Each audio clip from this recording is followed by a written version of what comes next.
Bismillahirrahmanirrahim. Assalamualaikum warahmatullahi wabarakatuh.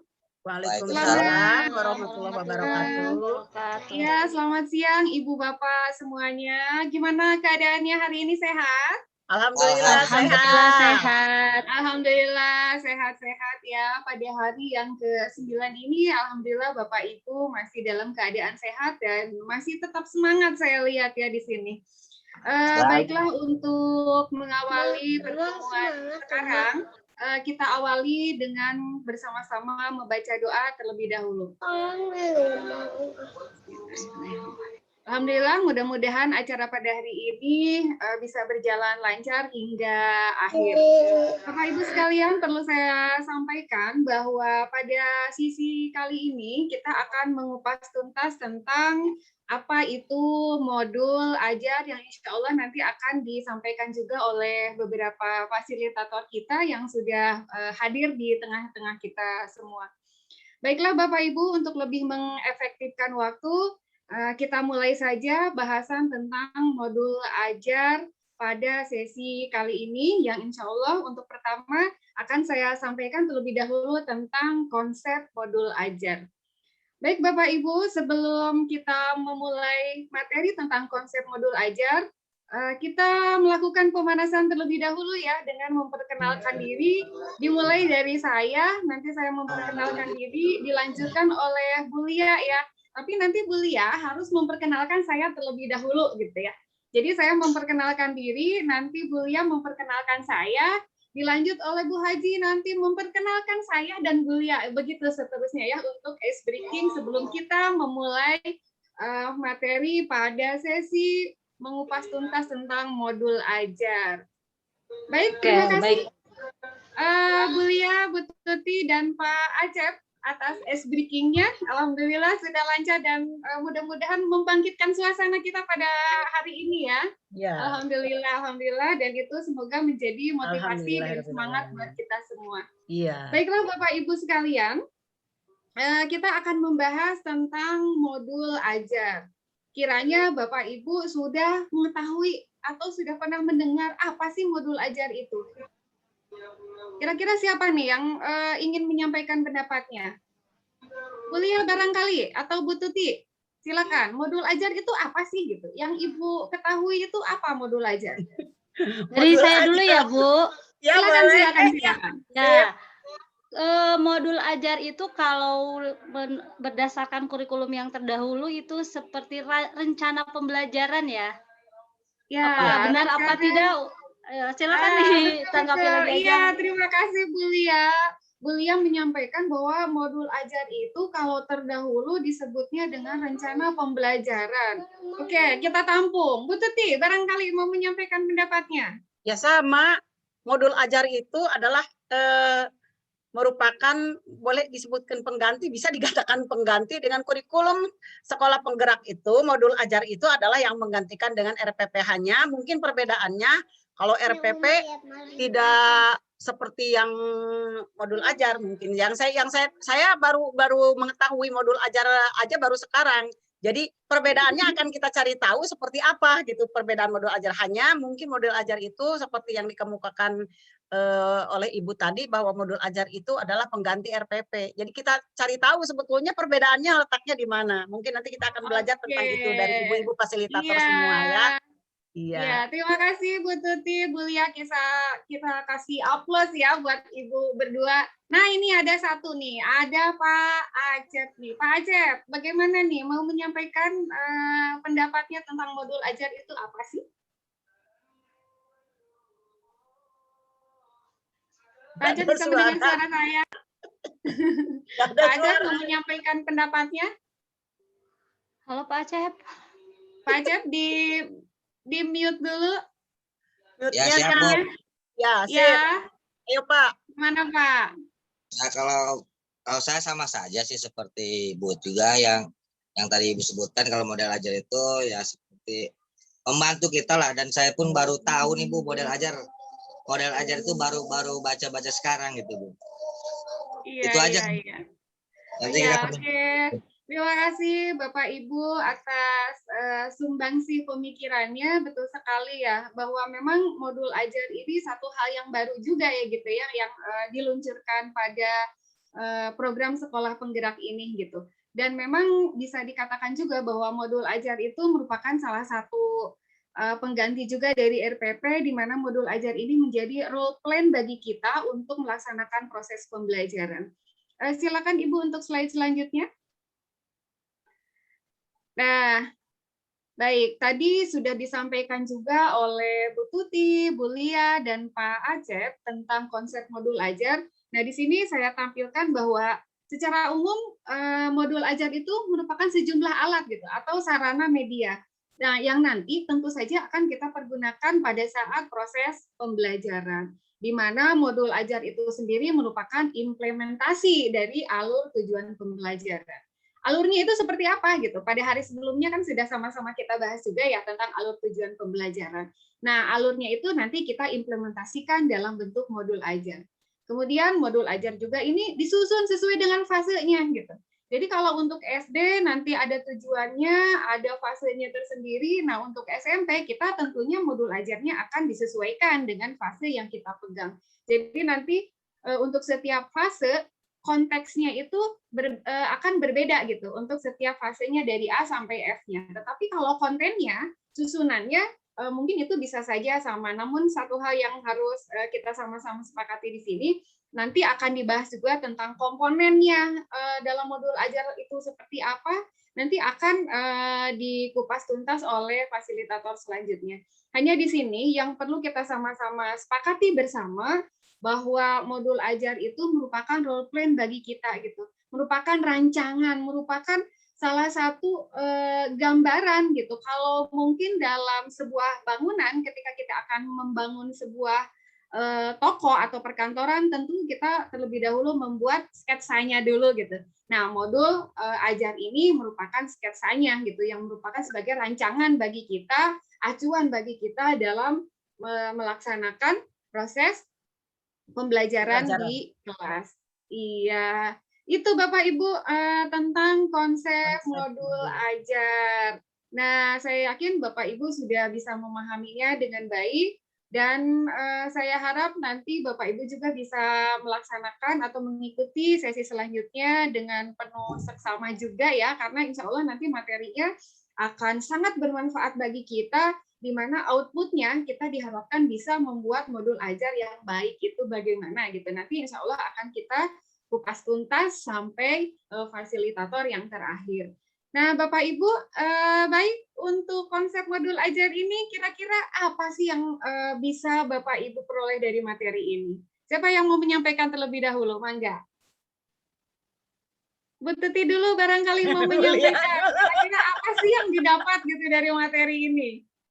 Dari materi ini mungkin kita walaupun baru ya mengenal nama modul ajar ini gitu. Tapi paling tidak kita sudah punya bayangan dari RPP yang pernah atau yang sering kita buat ketika kita akan melakukan pembelajaran. Jadi yang saya lihat dari modul ajar adalah dia adalah menjadi sebuah petunjuk itu bagi kita dalam proses pembelajaran. Di mana di sini saya tadi menangkap dari apa yang dikemukakan oleh Bu Diana, bahwa modul ajar itu harus disusun sesuai fasenya gitu kan, dengan mempertimbangkan hal-hal yang memang ada di dalam fase-fase tersebut, termasuk misalnya fase untuk SMP, apa yang harus dilakukan di dalam fase SMP itu gitu kan, karena fase SMP dengan yang fase D, SMP itu termasuk fase D dengan SD sudah jelas akan berbeda gitu. Jadi yang saya bisa ambil di sini bahwa modul ajar itu harus disusun berdasarkan fase dan tahap perkembangan peserta didik.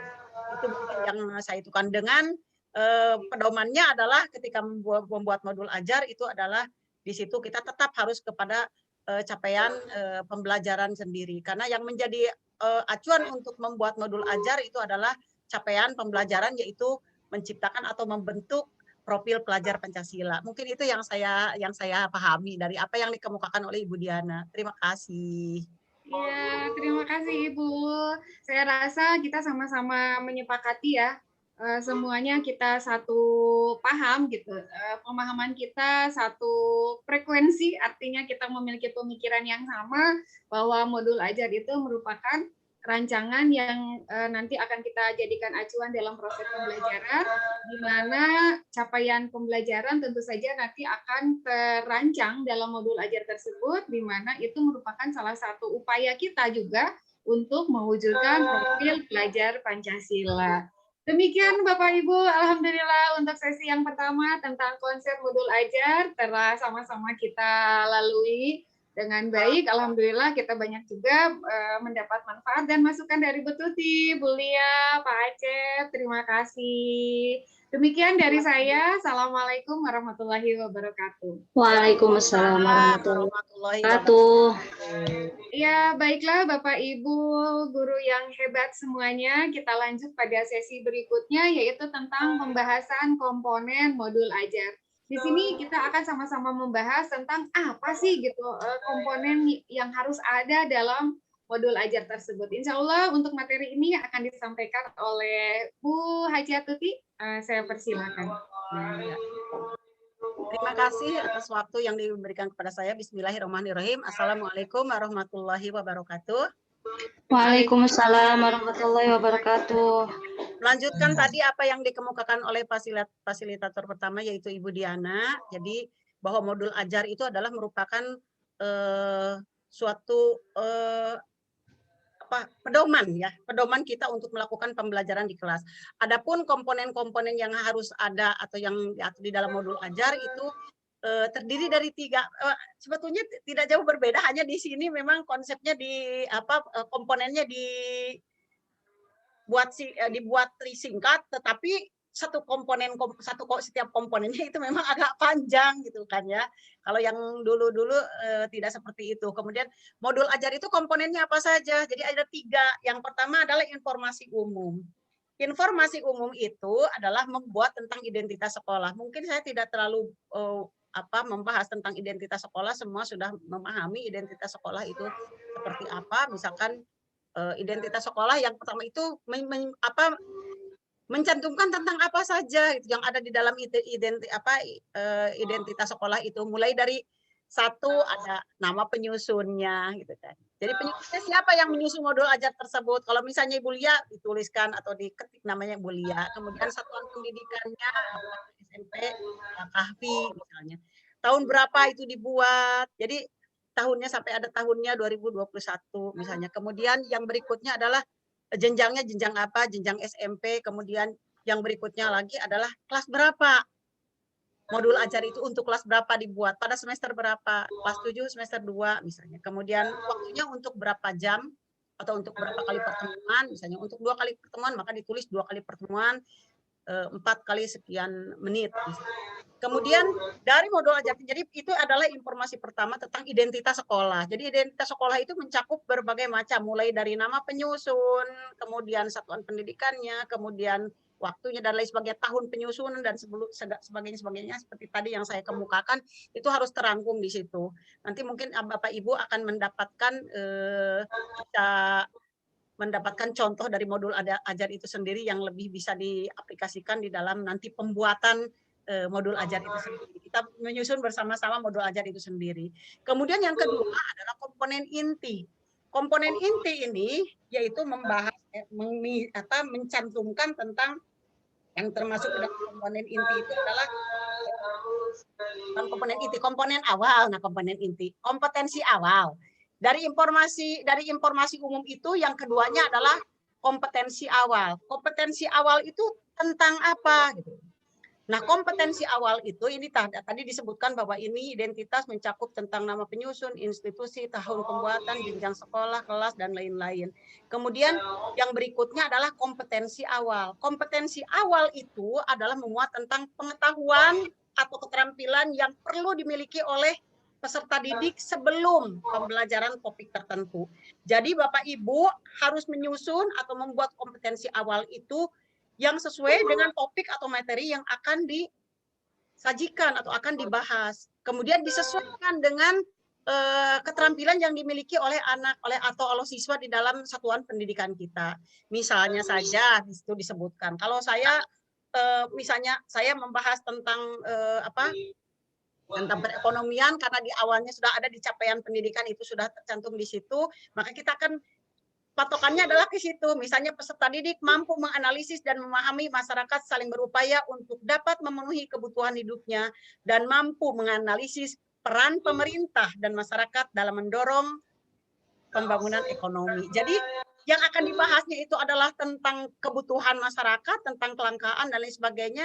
Tetapi di situ anak sangat menganalisis kondisi yang ada di seputarnya. Jadi kompetensi awal itu disusun oleh kita sendiri. Kemudian yang berikutnya adalah yang ketiga adalah profil pelajar Pancasila.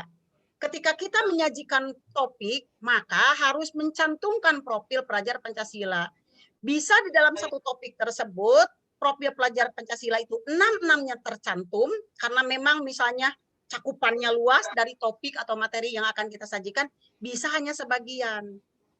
Bisa semua, bisa sebagian. Jadi kalau misalnya tentang sumber daya alam, bisa jadi tentang masuk ke profilnya adalah ketuhanan, beriman dan bertakwa, bertakwa dan beriman kepada Tuhan Yang Maha Esa. Kemudian bisa kebinekaan, karena kebinekaan di setiap tempat berbeda-beda. Misalnya ada gotong royong dan lain-lain. Ada 6 kan yang ada di dalam profil pelajar Pancasila, mulai dari bertakwa dan keimanan. Kemudian yang kedua adalah berkebinekaan global. Yang ketiganya adalah mandiri. Mandiri kenapa? Karena si anak mungkin di dalam proses pembelajaran kita memakai metode pembelajaran atau mode pembelajaran diskusi.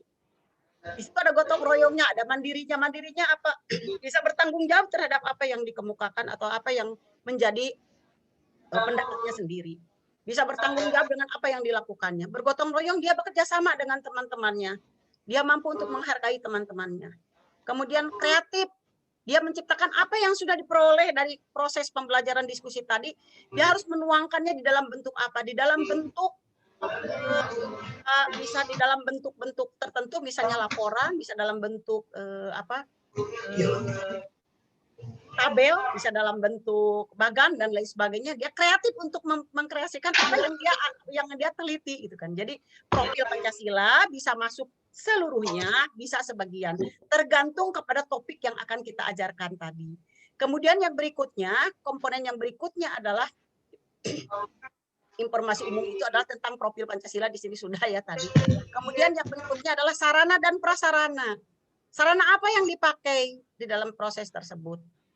Ini yang termasuk ke dalam informasi umum ya. Ke dalam informasi umum. Jadi tadi kita sudah membahas tentang informasi umum. Kemudian yang berikutnya adalah identitas ya tadi, kemudian informasi umum, kemudian dari informasi umum tersebut sarana dan prasarana yang harus kita lakukan di situ. Sarananya apa yang dipakai? Jadi setelah profil Pancasila baru ke sarana prasarana. Sarana prasarananya apa? Misalnya ibu memakai LCD, ada laptop, kemudian ada sarana-sarana yang lain, misalnya sarana yang dipakai yang lainnya apa saja. Bisa jadi misalnya memakai video pembelajaran, misalnya memakai video dan lain-lain lah, banyak mungkin. Bisa jadi misalnya memakai jaringan video pembelajaran dari YouTube, bisa dicantumkan di situ YouTube-nya apa kan. Kemudian yang berikutnya dari situ adalah lanjut ke yang bagian berikutnya adalah tentang target peserta didik. Jadi masih masuk ke dalam informasi umum. Target peserta didiknya apa? Target peserta didiknya bisa peserta didik reguler, kemudian bisa peserta didik yang memiliki kebutuhan khusus. Dia perhatian kebutuhan khusus, misalnya Bapak Ibu di sekolahnya ada siswa atau peserta didik yang harus mendapatkan pembelajaran dengan kebutuhan khusus, bisa ke situ. Atau yang reguler, yang umum, bisa dengan kita memilih, tentang memilih ketika proses pembelajaran itu akan disampaikan kepada siapa peserta didiknya. Kemudian yang berikutnya adalah dari modul ajar ini adalah model pembelajaran. Model pembelajarannya apa yang akan dilakukan?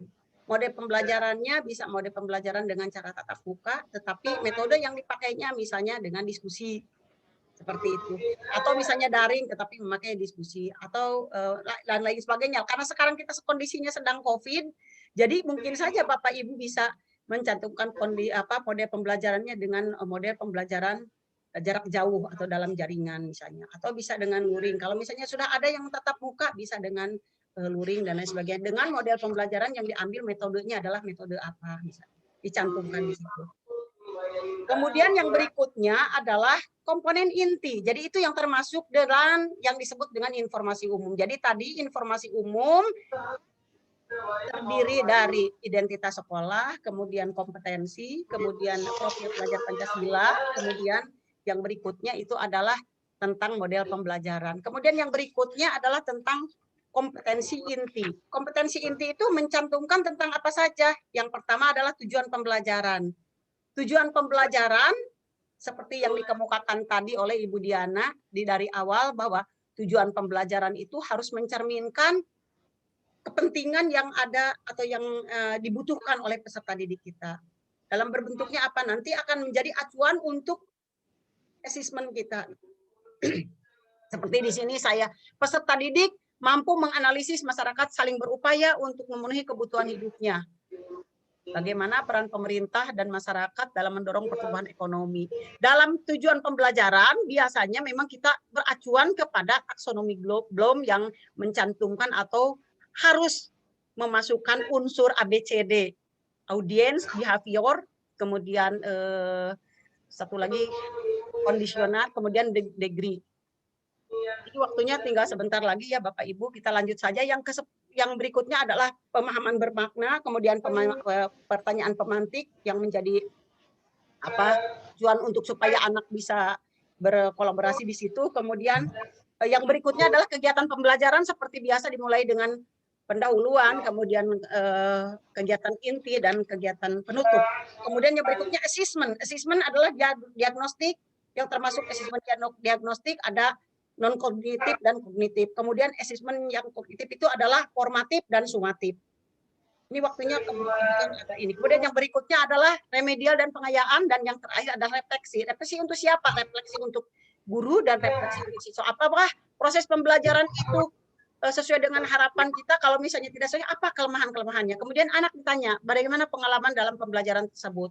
Kemudian yang terakhir, yang ketiga dari komponen itu adalah dari komponen modul ajar itu adalah lampiran. Memuat apa saja? Lampiran itu memuat tentang, boleh di sini dilihatkan ya.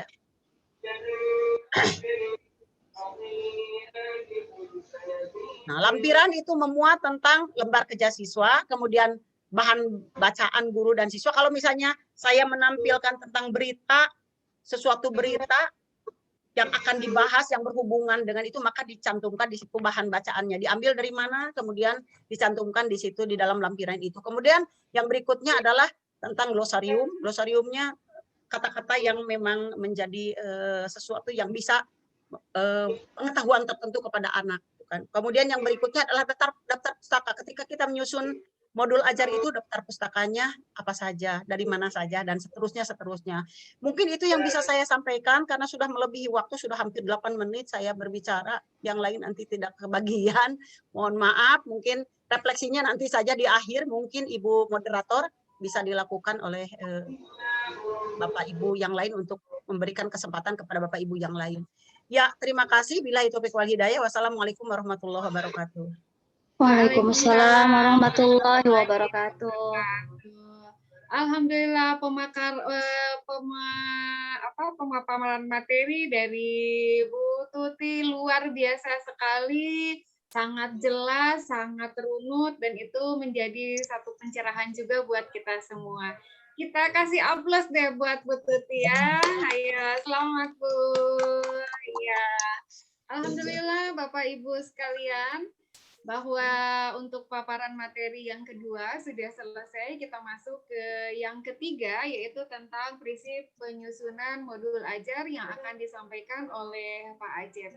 Supaya lebih efektif lagi waktunya, saya langsung saja persilakan kepada Pak Acep untuk menyampaikan paparan materi tentang prinsip penyusunan modul ajar. Ya, terima kasih, Bu. Ya, sama-sama Pak. Assalamualaikum warahmatullahi wabarakatuh. Waalaikumsalam warahmatullahi wabarakatuh. Sini saya akan membahas tentang prinsip penyusunan modul ajar. Nah, modul ajar di sini, Bu.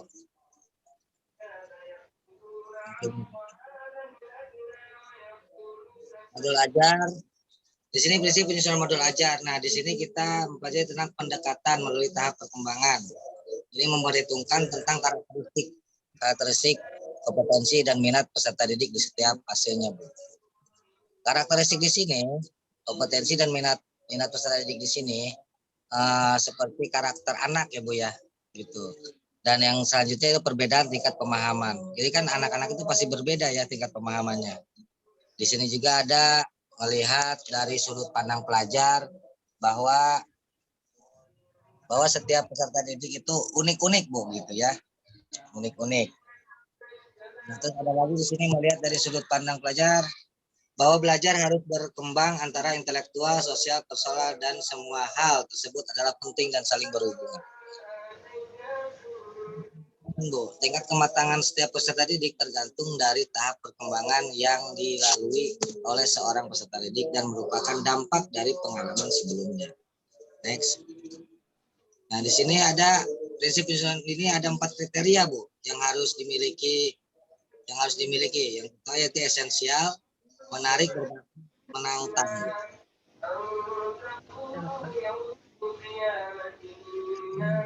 Relevan dan kontekstual. Nah, di sini berhubungan dengan pengetahuan dan pengalaman yang dimiliki sebelumnya dan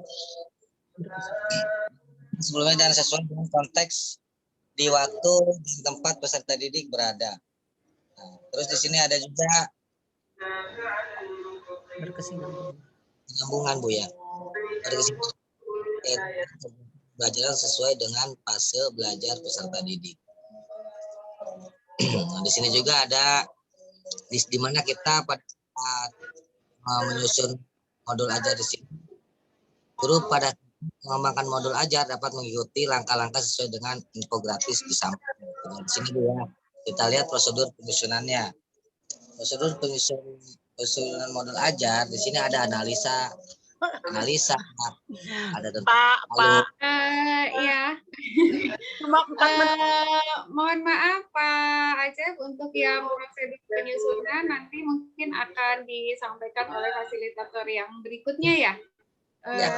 Ya. Bu Lia. Iya, nanti Oke, langsung aja Bu Lia. Waktunya kita silakan Bu Lia. Oke, iya Bapak Ibu, dalam prosedur penyusunan modul ajar, kita bisa mengikuti langkah-langkah yang di infogram di sebelahnya ya. Dalam penyusunan prosedur penyusunan modul ajar itu langkah yang pertama yang kita bisa lakukan adalah analisis kondisi dan kebutuhan peserta didik. Jadi kita harus menganalisis dulu apa kebutuhan, bagaimana kondisinya, kebutuhan peserta didik itu, bagaimana latar belakangnya, contohnya latar belakang gaya belajar ya, ada yang auditori, ada yang kinestetik mungkin, ada yang visual. Nah itu harus dilihat dulu itunya, latar belakangnya itu salah satu contohnya ya. Terus langkah yang kedua, identifikasi identifikasi dan tentukan dimensi profil pelajar Pancasila. Jadi kita guru itu memilih dimensi profil pelajar Pancasila yang paling memungkinkan. Ya seperti tadi, bisa semuanya kata Bu Tuti. Tapi bisa juga dipilih-pilih yang disesuaikan dengan pembelajarannya. Terus prosedur yang ketiga yaitu tentukan alur tujuan pembelajaran yang akan dikembangkan menjadi modul ajar. Nah, guru itu dapat memilih alur tujuan pembelajarannya dari hasil pengembangan sekolah atau mengacu pada alur tujuan pembelajaran yang sudah ada. Itu yang ketiga. Terus alur yang keempat, susun modul ajar berdasarkan komponen yang tersedia. Ketika selain komponen inti, guru juga dapat memilih komponen sesuai yang dibutuhkan pembelajaran. Jadi bisa ditambahkan ya gitu. Terus yang berikutnya yang kelima, pelaksanaan pembelajaran. Guru melakukan pelaksanaan pembelajaran disesuaikan dengan modul ajar yang telah disusun tadi. dia melakukan pembelajaran itu sesuai dengan modul ajar yang sudah dibuat, yang sudah disusun. Terus yang keenam, tentu saja setelah kita membuat modul ajar, sudah dipraktekkan, ya di situ kita harus ada evaluasi dan tindak lanjut. Dari situ, setelah melakukan pembelajaran, kita mengevaluasi efektivitas modul ajar yang kita lakukan tadi, yang disusun tadi, dan bagaimana tindak lanjutnya untuk pembelajaran selanjutnya. Mungkin itu prosedur penyusunan modul ajar yang bisa saya sampaikan. Oke, saya kembalikan ke Waktunya moderator. 1 menit lagi. 1 menit lagi waktunya. Oh, 1 menit lagi? Iya. Sudah, Mangga. Tutup aja Bu Dian. Iya, siap. Terima kasih Bapak Ibu sekalian. Untuk pembahasan sesi tentang modul ajar, perkenalkan saya untuk sedikit mengambil kesimpulan dari apa yang telah disampaikan oleh Bapak Ibu fasilitator tadi, bahwa dalam pembuatan modul ajar tentu banyak hal yang harus kita perhatikan, terutama dalam komponennya apa saja. Nah, di situ sudah dijelaskan secara gamblang tadi oleh Bu Tuti, komponennya apa saja yang harus dimasukkan, yaitu ada informasi umum, ada kompetensi inti, dan ada lampiran. Kemudian ada prinsip penyusunannya, tadi sudah disampaikan juga oleh Pak Acep, bahwa ada beberapa prinsip, diantaranya ada esensial, ada menarik, ada bermakna, ada menantang juga, kemudian ada kontekstual, relevan dan kontekstual, dan